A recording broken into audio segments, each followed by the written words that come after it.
మన తండ్రి కుమార పరిశుద్ధాత్మ దేవునికి వందనాలు స్తోత్రాలు చెల్లించుకుంటూ దేవుడి దినమందు మనకు వాగ్దానం చేస్తున్నాడు. ఏమని అంటే, మీ హృదయంలో తెప్పరిల్లును అని వాగ్దానం చేస్తున్నాడు.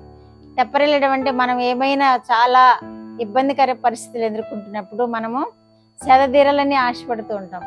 కష్టమైన పని మనం కలిగి ఉన్నప్పుడు మనము సేదతీరాలని ఆశపడుతుంటాం. ఏదైనా మనము ఇరుక్కునకూడని ఇబ్బందికరమైన పరిస్థితులు ఇరుక్కున్నప్పుడు కూడా మనం వాటి నుండి తప్పించబడాలని ఆశపడుతుంటాం కదా. అందుకని దేవుడి దినమందు మనకు తెలియచేస్తున్నాడు. కీర్తనల గ్రంథము 82:26లో, యెహోవాను వెదకువారు ఆయనను స్తుతించెదరు, మీ హృదయంలో తెప్పరిల్లి నిత్యము బ్రతుకును. మనము దేవుని కృప వలన తెప్పరిల్లి బ్రతకగలగాలి అంటే మనం ఏం చేయాలని వాక్యం తెలియజేస్తుంది. యెహోవాను వెదకాలి. యెహోవాను వెదకు వారికే అట్టి ధన్యత కలుగుతుంది.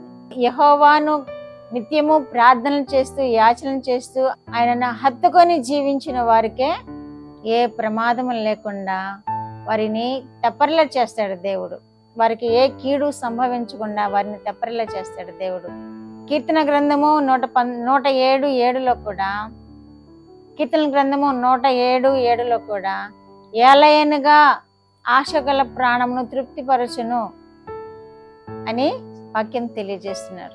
మనం ఆశపడాలి దేవుని కొరకు, దేవుని యొక్క కృప కొరకు ఆశపడాలి. మనకి ఏదైనా సమస్య వచ్చిందంటే మనమే సతమతం అయిపోతుంటే దానిలో నుండి బయటపడలేము.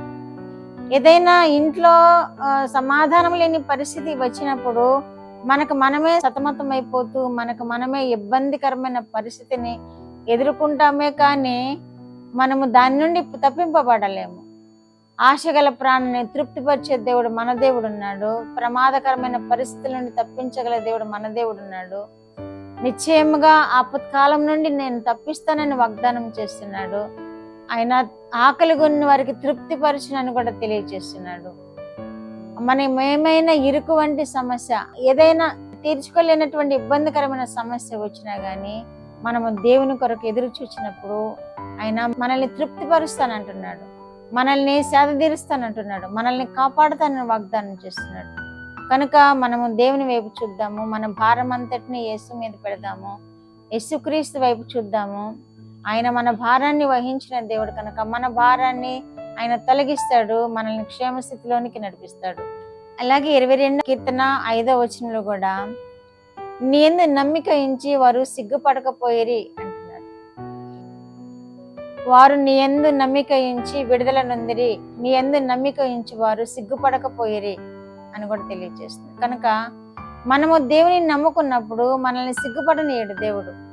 మనం ఏ సమస్య నిమిత్తమై దేవుని యొద్ద బ్రతిమలాడుకుంటూ ఉన్నామో ఆ సమస్యను సాల్వ్ చేసి మనం ఇతరుల ఎడల సిగ్గుపడకుండా, ఇతరుల ఎదుట సిగ్గుపడకుండా, ఇతరుల ఎదుట మనల్ని తగ్గించకుండా దేవుడు మనల్ని హెచ్చిస్తూ ఉంటాడు. కాబట్టి దేవుణ్ణి మనము ఆధారం చేసుకుందాం.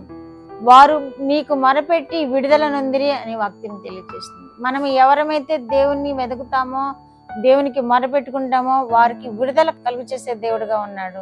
వారిని తప్పకుండా ఆదుకునే దేవుడుగా ఉన్నాడని దేవుడు వాక్యం ద్వారా మనం తెలుసుకుంటున్నాము. కనుక ఆయనను ఆధారం చేసుకుందాము, ఆయనకి మొరపెట్టుకుందాము. ప్రతి ఇబ్బంది నుండి మనం విడుదల పొందుదాము, ప్రతి ఆపద నుండి మనము క్షేమస్థితిలోనికి వెళ్దాము, ప్రతి సమస్య నుండి మనము తప్పించబడతాము.